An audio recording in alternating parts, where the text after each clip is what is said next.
Ah, ah, désolé. Désolé, j'étais dans un état un peu second.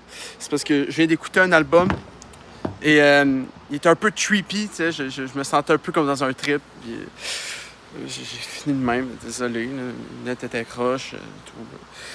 Bref, yo les boys et les girls, c'est Archibald.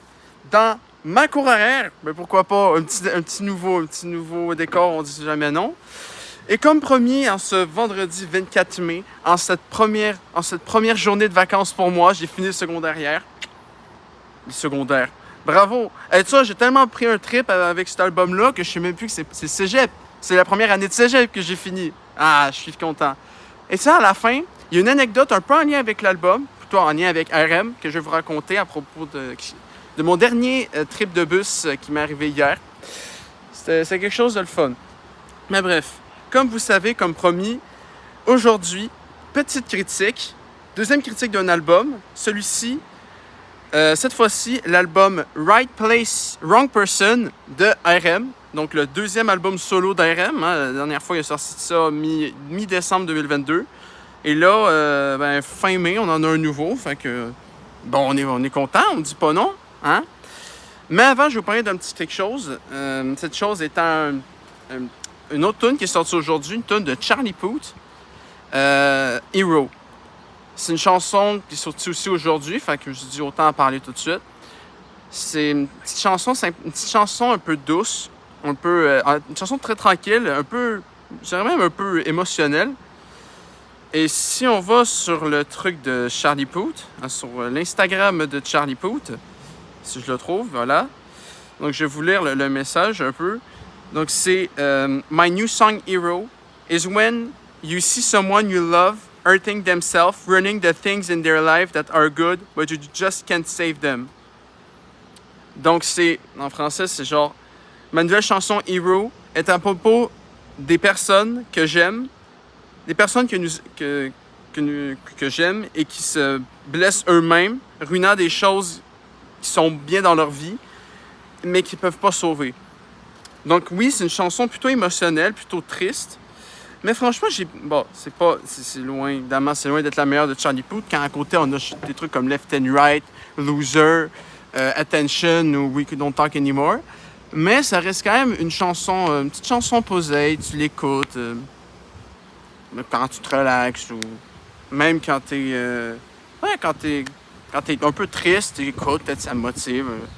C'est une petite chanson sympathique. Mais on n'est pas là pour parler de Charlie Puth, même si je suppose que cette petite chanson-là va peut-être donner un album à un moment donné, peut-être à la fin de l'année ou le début de l'année prochaine. Fait que si on a un nouvel album de Charlie Puth, vous savez très bien, je vais faire une vidéo dessus quand ça va arriver. Mais pour l'instant, parlons de Right Place, Wrong Person, donc cet album d'RM. Je vous ai pas assez encore parlé de BTS sur cette chaîne, fait que ça va être bonne occasion aujourd'hui et lundi prochain. Lundi prochain, ça va être la critique de Hope on the Street, donc le documentaire de J-Hope sur la street dance. J'ai vraiment hâte je le finis aujourd'hui, mais c'est juste c'est lundi que la vidéo va arriver. Donc, Right Place, Wrong Person, second album du leader de BTS et rappeur principal RM, de son vrai nom Kim Namjoon, nous offre 11 chansons.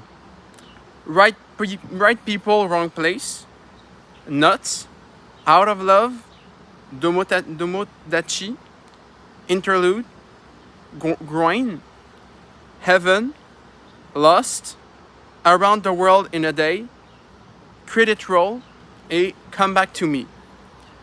Parmi ces chansons, Domodachi est avec une rappeuse, je crois, qui s'appelle Little Sims. Et Around the World in a Day avec Moses Sumney, je pense que j'ai bien dit. RM, il est bon pour faire des featuring avec des gens que je connais pas du tout. Dans son autre album, Indigo, c'est la même chose. Il y a Anderson .Paak que je connaissais, mais c'est tout. Bref. Donc, rentrons aux choses sérieuses. Qu'est-ce que j'ai pensé de cet album? Je l'ai écouté ce matin, donc il y avait Come Back to Me qui était déjà sorti depuis un bout, j'ai mis dans ma liste, évidemment. Et un matin, il a sorti le MV de sa chanson Lost. Et là, après ça, tu as les 9 autres chansons qui sont sorties en même temps sur la liste de l'album. Et donc, j'ai tout écouté ça un matin. C'était pas très long. C'était 35 minutes. Donc, c'est un petit peu court. Mais c'est parce qu'il y a genre 4 tunes, je crois. 4 tunes qui sont moins de 2 minutes et demie. Donc, ça, c'est sûr, des tunes qui sont très courtes. Je vais peut-être pas les mettre dans ma liste. Mais c'est pas grave. Donc, qu'est-ce que j'en ai pensé? C'est un bon album. C'est un bon album. Mais je préfère quand même Indigo. Je crois préférer Indigo parce que pour Indigo, ça a plus des beats dansants et tout. Là, on est plus sur une rythmique un peu plus tranquille, ce qui en soi n'est pas une mauvaise idée. Mais disons que dans ma liste, je suis plus fan des chansons qui font bouger. Et je dis pas qu'il n'y en a pas là-dedans, mais il y en a moins. Mais par contre, ce que cet album a de très très bon, c'est que vous avez vu sur la miniature et un peu sur l'intro, l'ambiance générale de l'album est très bon. Parce qu'on est sur une ambiance un peu, j'allais dire années 70, mais bon, c'est pas totalement ça ce que je veux dire, mais une ambiance un peu trip. Genre, let's go.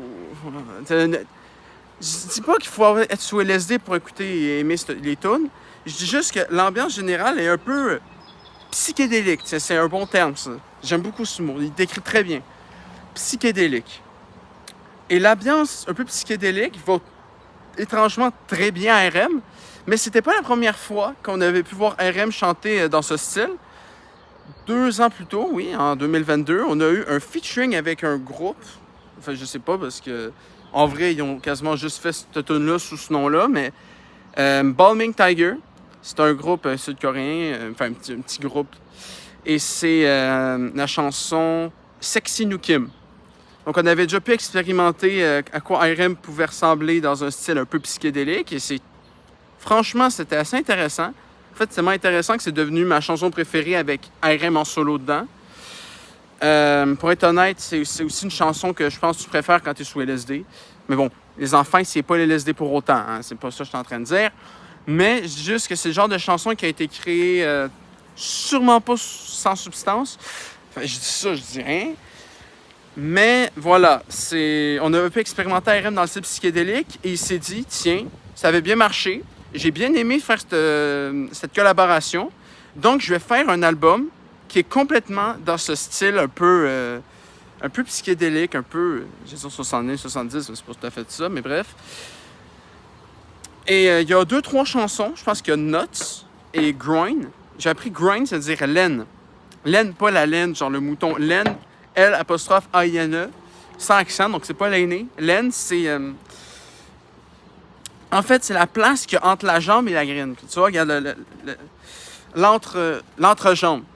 On dit ça que l'entrejambe, c'est ce qu'il y a là, mais l'entrejambe, c'est ce qu'il y a entre notre... Voilà, et nos jambes. Donc, voilà, laine, c'est ça. Et il y a une toune qui s'appelle comme ça. J'ai pas compris, parce qu'en français, groin, groin, c'est le nez du cochon. Nuts, encore là un truc, nuts, c'est-à-dire des noix, hein? Et nous, on utilise vraiment nuts pour parler de vraies noix, hein? On dit bon autre chose. Donc, c'est bien une preuve que les titres sont un peu, je veux dire, avec connotation sexuelle. Sûrement pas, mais c'est peut-être un hasard, mais voilà. Si on traduit toutes les tunes, donc right people, wrong place, c'est bonne personne, mauvais endroit. Nuts, noix. Out of love, donc à l'extérieur de l'amour. Domodachi, Tomodachi en japonais c'est ami, mais Domotachi, je sais pas. Interlude, bon, je un grind, je viens de le dire. Heaven, donc le paradis. Lost, perdu. Around the world in the day, donc autour du monde en un jour.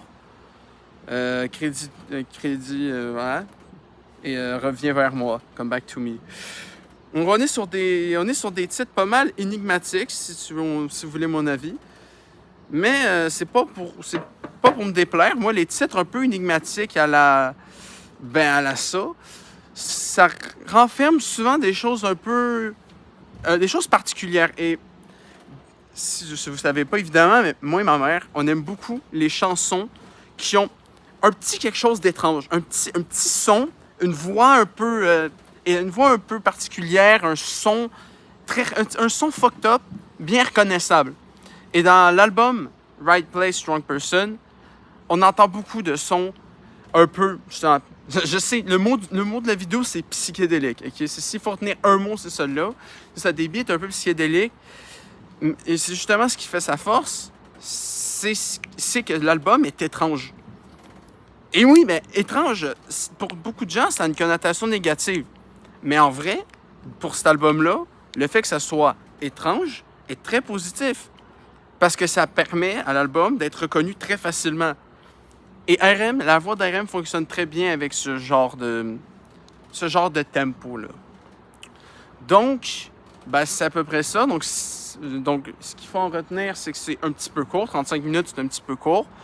Mais c'est moins dynamique que Indigo. Donc, si vous voulez un album d'RM qui fait un peu plus bouger, prenez Indigo.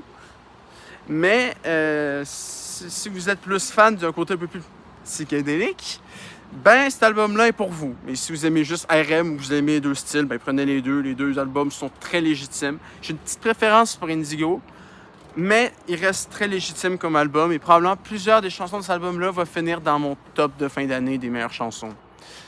Donc, si je devais donner une note, ce serait un bon 4. Alors qu'Indigo, ce serait peut-être plus un 4,5. Oui, parce que clairement, il y a des albums que j'ai écoutés, genre Golden de Jungkook, ou les deux albums de J-Hope, eux autres, c'est des 5 étoiles. Mais Indigo, ça reste un très bon 4,5. Et Right Place, Wrong Person, c'est un 4, mais un très bon 4, genre un 4.3, 4.4. C'est proche d'un 4.5, mais c'est pas un 4.5 exactement. Mais ça reste quand même un bon 80 en montant. 84 à peu près, disons. Voilà. Donc, ma critique de Right Place, Wrong Person est terminée, mais n'oubliez pas, j'ai une petite anecdote sur mon dernier voyage en bus hier. Donc, j'étais posé en train d'écouter mes chansons sur ma merveilleuse playlist de plus de 700 chansons. Et là, je vois de côté une demoiselle. Évidemment, je ne connais pas le nom. Hein. J'ai pas osé, vous allez comprendre pourquoi. Je vais peut-être me faire des haters, mais avec les vidéos que j'ai faites, j'en ai déjà pas mal. Sinon, avant, oui, vous voyez un peu l'image qui bouge parce que je suis dans ma balançoire. Et je me balance. C'est plus une balançoire. Donc, c'est pour ça que l'image change tout le temps. Mais bref. Donc là, j'ai vu une fille. Évidemment, moi, j'aime beaucoup les filles asiatiques et c'en était une. Et j'ai regardé son visage. Et je vous jure, j'ai pas pris de photo parce que je sais qu'il faut prendre des photos juste si la personne est d'accord. Je suis pas cave. Mais la fille, je sais pas, peut-être 20 ans, disons, elle avait exactement la même gueule qu'RM. Elle ressemblait le visage ressemblait très pour très à RM, mais pour une fille. Et franchement, ça peut paraître étrange de se dire que une fille avait un visage de gars. Mais même avec ça, je la trouvais très mignonne, pour être honnête. Et j'ai regardé un peu le reste, c'était un peu thick, j'aimais bien, ok, tranquille. Mais j'ai vu un truc qui m'a bien pété les couilles. Et là, vous allez connaître quelque chose que j'aime pas. Vous savez, moi, je suis pas trop dans les souliers. Tu sais, j'ai 4-5 paires de souliers, c'est déjà beaucoup. Mais je suis pas le genre de personne qui collectionne ça. OK?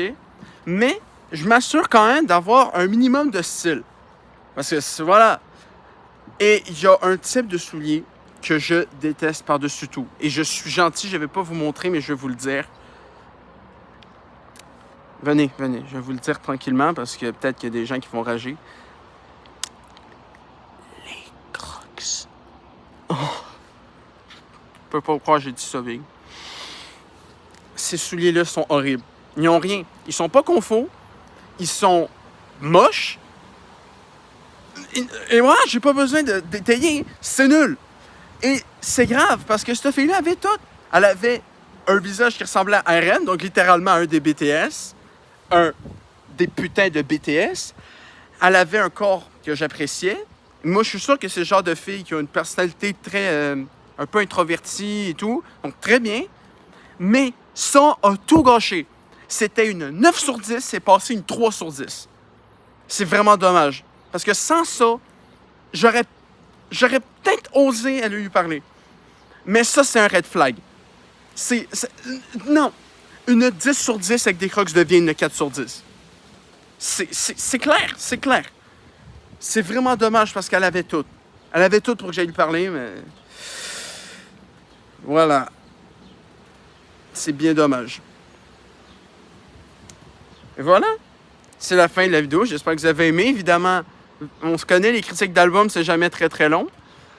Mais Voilà, c'est ça. Donc, c'est un bon, je dirais un bon 4.3 quand même. Donc, un 86%. Alors qu'Indigo, je dirais que c'est plus un 92. Mais bref, c'est un très bon album. Il y a des bonnes chansons. N'oubliez pas, le mot du jour, le mot de la vidéo, psychédélique. Donc, si vous êtes dans ce délire-là, c'est clairement pour vous. Moi, j'ai kiffé parce que c'est RM, parce que c'est un des BTS, évidemment. Donc, si vous voulez l'écouter, ben, vous savez le titre maintenant, Right Place, Wrong Person, pas besoin de le répéter une autre fois.